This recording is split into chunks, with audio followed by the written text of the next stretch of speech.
अभी आजकल एक फैशन चला है कि भाई कोई प्रेग्नेंट है अगर तो उसका भी शूट करवाते हैं लोग।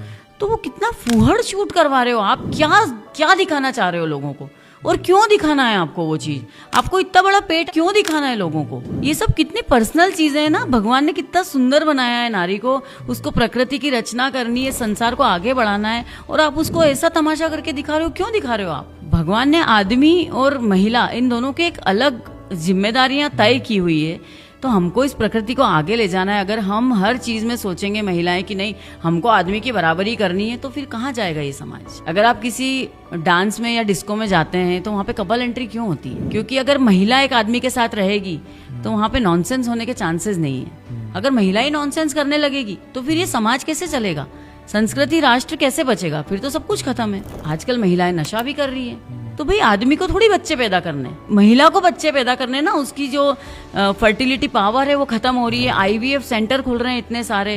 तो आप नशा कर रही हो, सिगरेट पी रही हो कम एज से, तो आप क्या कर रहे हो। बाद में आप अपने शरीर के साथ खिलवाड़ करके और फिर ये सेंटर में वो सेंटर में बच्चे डिफेक्टिव पैदा हो रहे हैं, क्योंकि आपने अपने शरीर की वाट लगा ली पहले ही।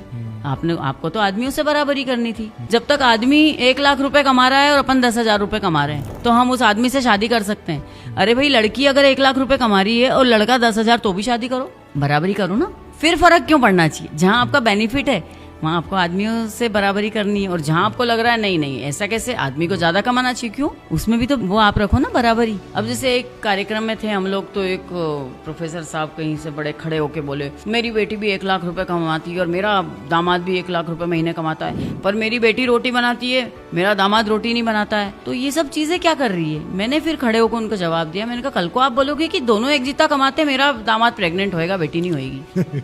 आप बराबरी कैसे कर सकते हो ना, कुछ चीजों में नहीं कर सकते हो आप बराबरी। परिवार के लिए अगर हम रोटी बना रहे हैं तो ये हम प्रेम से बना रहे हैं। प्रतियोगिता नहीं चलती, परिवार क्यों होता है, प्रतियोगिता बाहर होती है, परिवार के बाहर प्रतियोगिता चलती है। अगर आप रोटी बना रहे हो तो उसमें आप ये मत सोचो कि नहीं नहीं मैं भी इतना कमा रही हूँ, ये तो फिर ईगो हो गया आपका। परिवार के लिए अगर आप बना रहे हो, बच्चों के लिए बना रहे हो, तो आप ये अपना कुटुंब आगे बढ़ा रहे हो ना।